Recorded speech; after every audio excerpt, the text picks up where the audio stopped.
Hey, welcome back, everybody. Here we are pretty much at the end of things. In this nearly final presentation, we'll be reviewing some macroeconomic data in light of all that we have learned. At this point, we should have a pretty good understanding about how the macroeconomy operates and how the various parts of the economy, a pretty good idea about how the various parts of the economy interrelate and how we can manage the macroeconomy in our interests. Okay. Now, as we might remember from the very beginning of the course, modern economies go through periodic times of up and down, right? So right now, as I'm recording this, at the very last days of 2020, we are likely in a recession, but a very odd one. An odd one is not really the result of any economic forces, but rather due to the sort of health issues that we have at the moment. 10 years ago, we were in a recession of a very different sort, and 10 years before that, we were in another recession of a different sort. So the economy goes through these periodic ups and downs, and we call these things business cycles. Okay. Now here below us we have the data associated with GDP, so this is real GDP, and you see those ups and downs, right? The very large one, 2008, being the Great Recession. So by now we should understand that these recessions occur for a variety of reasons, but they may be summarized to a lack of demand. Recessions result in an underutilization of resources, and we care about that because that underutilization of resources in our modern economy translates to unemployment. If it's so simple, why not just resolve it? Why not have more spending? Well, it's a complicated problem. The sort of superficial understanding of the nature of the problem is very simple, but solving it can be very difficult. So for example, if all businesses know that they could just, get things going again by hiring everybody up and then creating the income to stimulate demand, why not just do that? Well, of course, who goes first? Put yourself in the shoes of the individual business owner. Are you going to expand your business? What if none of the other businesses do that? And then there's no demand for those goods and services. What if, for whatever reason, people are scared about the future and so they're unwilling to, the financial system is unwilling to provide the liquidity for even seemingly good ideas? What if I'm a consumer and I buy a bunch of things to stimulate the economy, but then nobody else does, and I lose my job? You see, the problem of recession is a massive coordination problem. If everybody could simply, get on board, then the recession would be over. But of course, coordinating the activity of millions of people is no simple task. And as a consequence, recessions often linger for even extended periods of time. Now, we can use fiscal and monetary policy, as we've learned, to mitigate the effects of recessions. And of course, we do that. Fiscal policy we do largely through automatic stabilizers, which we discussed in Lecture 10. And monetary policy occurs largely through open market operations, which we discussed in Lecture 9. Now, oftentimes we hear about sort of the limitations of these things, of fiscal monetary policy. It's very true, they are limited, particularly monetary policy by its economic limitations and fiscal policy by its political limitations. This graph over here, right, shows the components of GDP for a good chunk of the 20th century. The blue line is GDP. The yellow line is household consumption. The red line is government spending. And the green line is gross investment business. Okay, so they're components of GDP. Now you notice this very large lump here in the 1940s. Well, that's World War II. You'll note that, in fact, for the years 1943, 44, and 45, government spending actually eclipsed household spending. That is to say, the government was buying more economic output than all the households of the United States combined. This is a level of government replacement of private sector spending that it was unrivaled prior to, well, at least as far as we know, as far as the economic data can confirm, and has been unrivaled since, certainly in the United States and other developed countries. Of course, this was done, right? It shows what's historically possible. So the level of spending that's needed in fiscal policy to replace reductions in household spending, even with a modest recession, are quite significant. So the sort of level of spending that would be needed to substitute even fairly modest drops in household spending are significant. Okay, so there are real limitations to fiscal policy in terms of our political willingness to do such huge things, but even more importantly, for us as a society to agree upon what should be done. It's all well and good to say you should spend $1.7 trillion, but what should you spend it on? Because we already know that they better be good ideas or we're going to have problems. To understand the magnitude of the events of the Second World War and to understand the sort of magnitude of fiscal policy necessary to offset the Great Depression, right, consider the graph over here, right? Okay, this is GDP and its components in the 21st century up through this last year. Here we see the blue line is GDP, personal consumption expenditures. The yellow line is investment, and then the sort of bluey greeny line there is government spending. So we're all aware of the relatively large increases in government spending that accompanied the Great Recession. Indeed, it gets a huge amount of political airtime, but we'll see that there was a mild dip in household spending. Top line. There was a rather significant decrease in business spending, and a fairly mild increase in government spending when compared to the other two, right? So, the data kind of tells the truth of the situation. And the truth of the situation is that the Great Recession was a significant event, but that the counter-cyclical efforts by the government were really quite mild in historical comparison. Okay. Now, the data associated with this current event that we're going through is still to some extent forthcoming, right?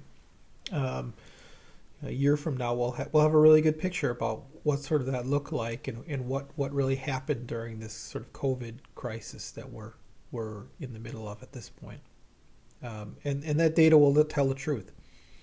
The talking heads won't, right? And the politicians will each bend it to their favor depending upon how they want us, spin the story. Okay, moving over to monetary policy. Here we have the primary credit rate, the red line, which is the discount rate, and then the Fed funds target. Okay, so activist monetary policy, we can see interest rates coming way down during times of economic crisis and afterwards, and then rising up again in periods of economic expansion. Okay, this one here is discount window borrowing. So it looks like it's always zero, right? But it's actually not. If we were to zoom in on those other areas that appear to be zero, we'd see very, very modest discount window borrowing. But it's very clear what during the Great Recession, right, that there was a real lockup of the financial system, and that required banks to go to the Fed for liquidity. And of course, when they do that, we call that discount window borrowing. Here's another one, right? Sort of telling the sort of truth of the story, and and really boring, just line graphs and stuff. Okay, so a common misconception that I find myself countering on almost a daily basis, every day for the 20-some years that I've been an economist. Yeah, if I'm getting tired of it, you're reading me right. That's why this one's in here. We have this idea for whatever reason that, it's largely because of economists, and so it's my own generations before me that I've really to blame. But we have this idea that if the Fed increases the money supply, that somehow there's going to be this inflation. And it comes from this idea that somehow prices are just directly tied to the quantity of money in existence at any moment in time, and that's just incorrect. There is a relationship between the supply of money and prices. There's no question about it. But it doesn't mean that every time the Fed increases the money supply or decreases it, right, there's going to be this instantaneous or even near future price change. Because it just doesn't happen that way. And understand why that is, actually back away from the economics and just, think like a regular person. Fed's been increasing the money supply for the last several months. Imagine you own a business. Are you going to raise prices right now? Of course not. Okay, it's just that simple. So here we see the data, right? The blue line is the money stock, right, which you can see moves around quite a bit. And the red line is prices, okay, which, if anything, just to my eye, look mildly inversely correlated here at any given moment in time. And that's probably because the Fed is reacting to price changes. Okay, so it doesn't take rocket science to graph this stuff. It takes like 5 minutes to look it up. So you might say, well, why isn't this reported? Okay, well, are you even still watching this? Because it's boring, right? And nobody clicks on boring things. Like right now, there's some video somewhere on YouTube that's got some dude telling you that you can learn everything you need to know in macroeconomics in his 15-minute video. And that video is going to have like 3 million views. This one's going to have like 62 views. Because it's boring. Okay? But, that's the way things are. That's just how the world is. Okay. All right. Now, you might say, well, geez, Kemp, okay, so the Fed, injects all this liquidity into the system. Where does it go? Well, there you go. You can find that data too. Here it is. Okay, we know what excess reserves are from unit 8 and 9. It's just bank reserves that could be lent out that aren't.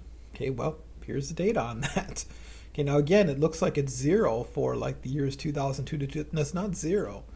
It's just that normal periods are so insignificant in terms of the amount of excess reserves when compared to the post-Great Recession periods that it absolutely dwarfs the old data, right?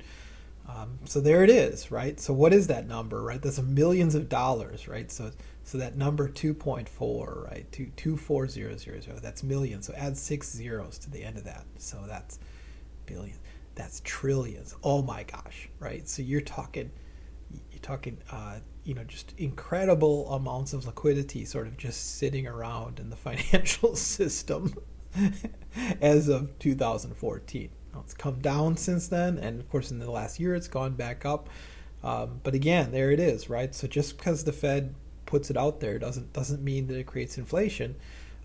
If banks are just sitting on it as an asset, which is why they're sitting on it.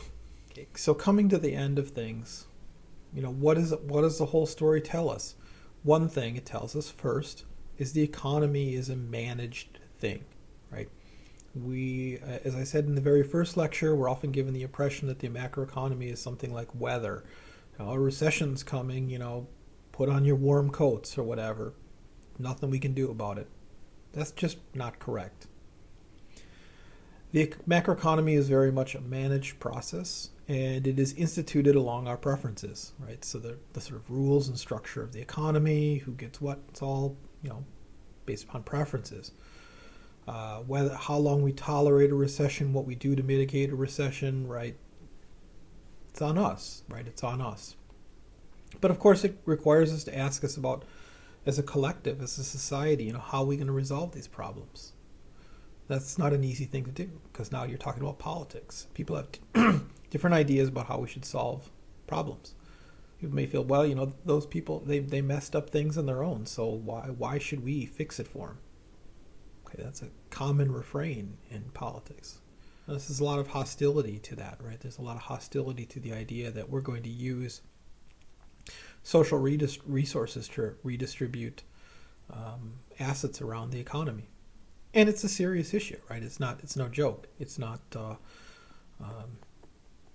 just like a child, if you bail them out every time, they do something screwy, right? You can end up with a problem child. Probably not very good adult, too. So these are serious issues, right? They're serious issues. And they're why we have these economic dilemmas, because these social questions don't have easy answers. So, again, here we are at the end of 2020, right? And, what does the future look like? Well, I don't know.